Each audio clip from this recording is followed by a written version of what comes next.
is Amanda, aka Kisses, and on this video blog today I like to talk about my opinions about Okcupid, and I kind of wrote some things down so I won't try to stray. I have a tendency to stray off topic, but I want to give my opinion about Okcupid, and it's a free online dating site I went across.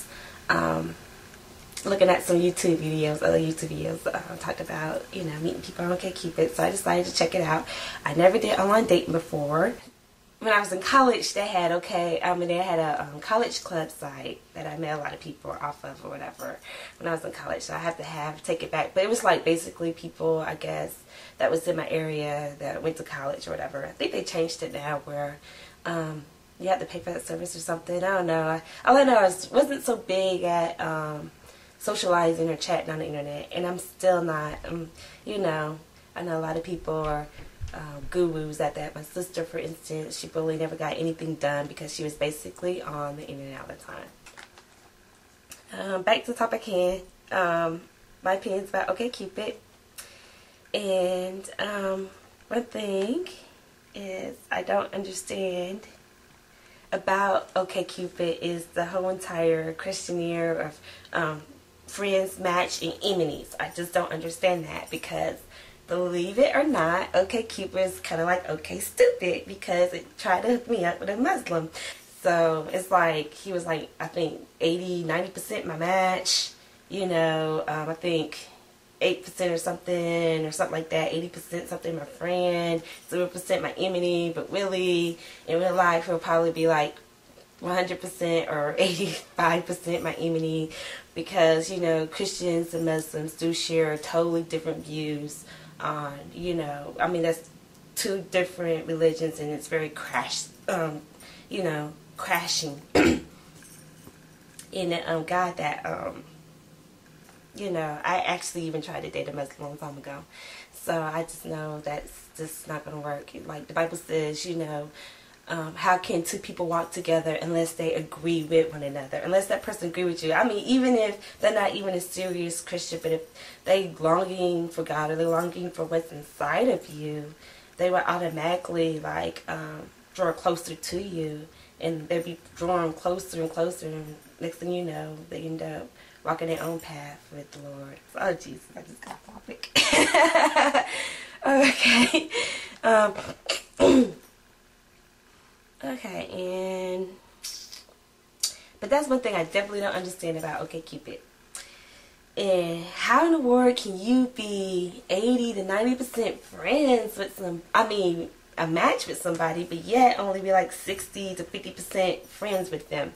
To me, that don't make no sense at all. With me, my philosophy when it comes to most definitely dating is trying to be that person's friend first. And that is the most important key into a lasting relationship. And that's what a lot of people these days tend to lack when it comes to meeting a significant other. Basically, most of the guys in on there are basically real quick to talk about sex. Like, sex is the only thing there is. Like, is sex the only thing in life? Is there more to knowing somebody than getting into bed with them? I mean, come on, people. I know our generation is like the fast, quick generation, and sex is always shoved in our face 24/7.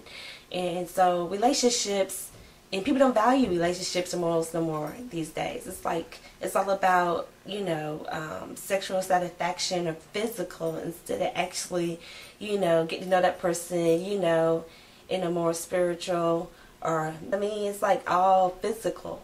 And what happened to that? What happened to people just connecting as a whole, as a person, getting to know that person, being a friend with that person? Because I have older friends, a whole lot of older friends. Many of them were married and been married for like 20+ years. Even like a few of my aunties, my older aunties, been married to death do them part after 40+ years of marriage. They actually stayed together. They got married when they was teenagers, stayed together till, until death did them part, literally. And of course, you know, in a marriage and in a relationship, that there are always going to be struggles, ups and downs and everything, but how you deal with it is how good of a friend you was with that person.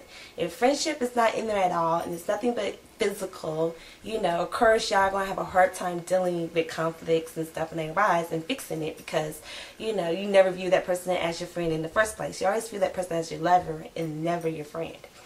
But I always thought that being friends with that person first, being close friends with that person, always led to, you know, you know, something there even when things don't work out.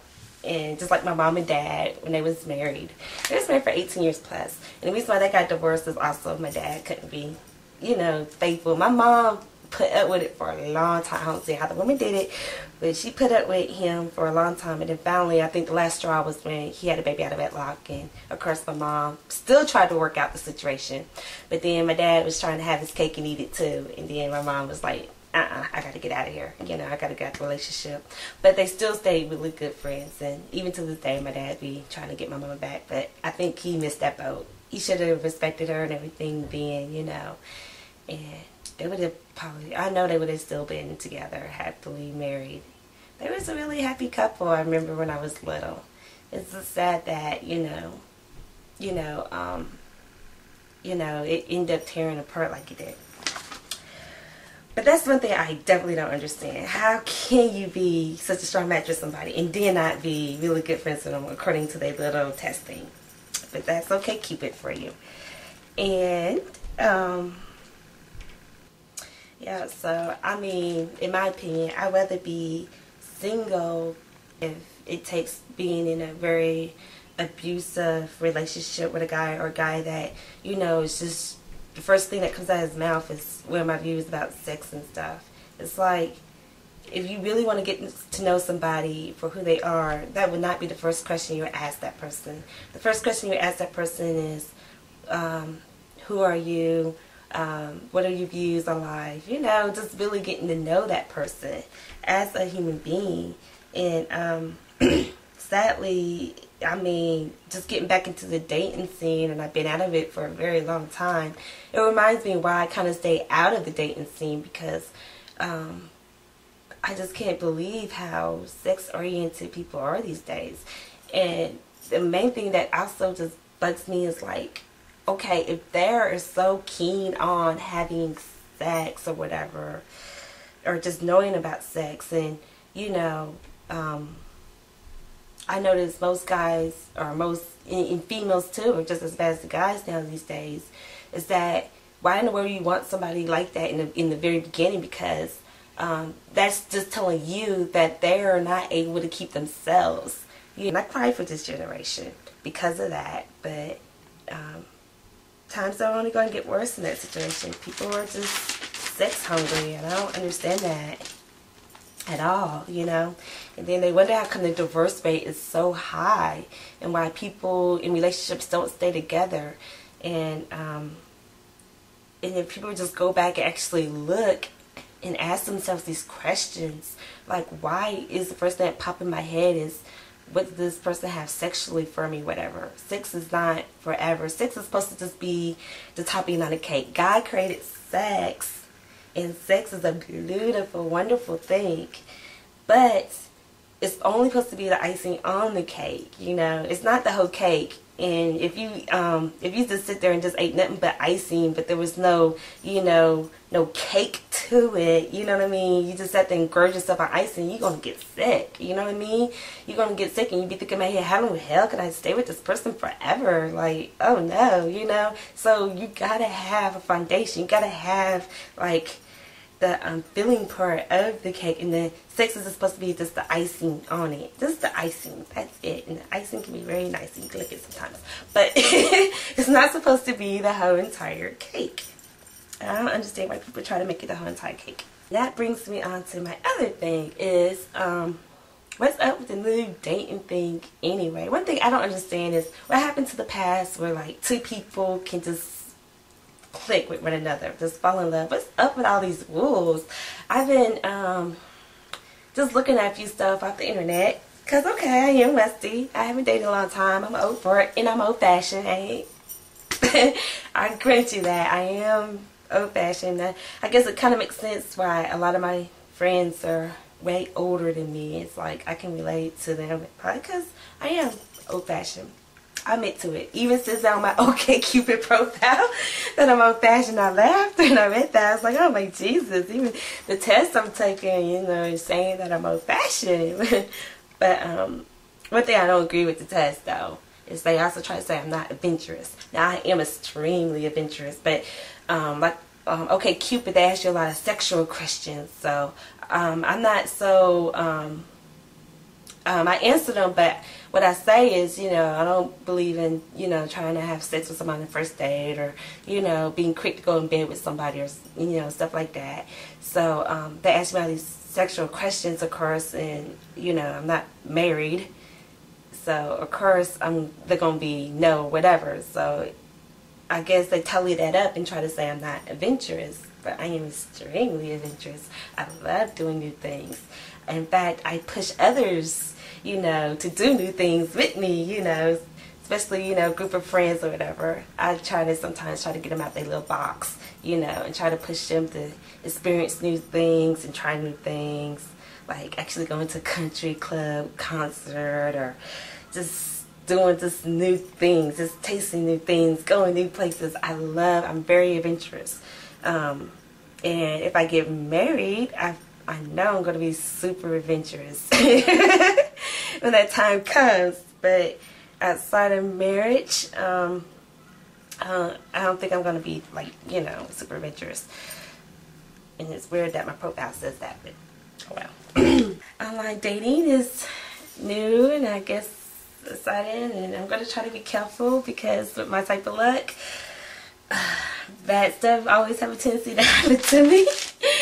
And I always sometimes have a tendency to meet the most valued, not their people. and I don't know, online dating, I don't know. I'm trying my hardest to be more of a social butterfly, and no, I don't know, because I'm just not all that social on the internet. Yeah, I'm gonna try to work on that. But okay, thank you for watching.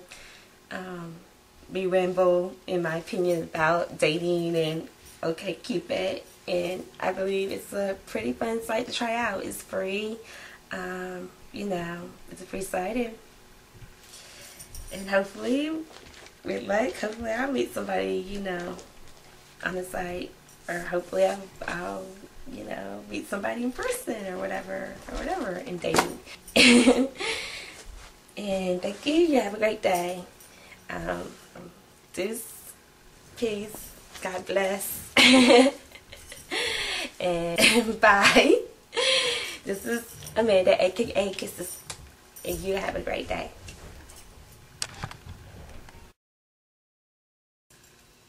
Hello. What's that? Okay. Hello. Okay. Hello.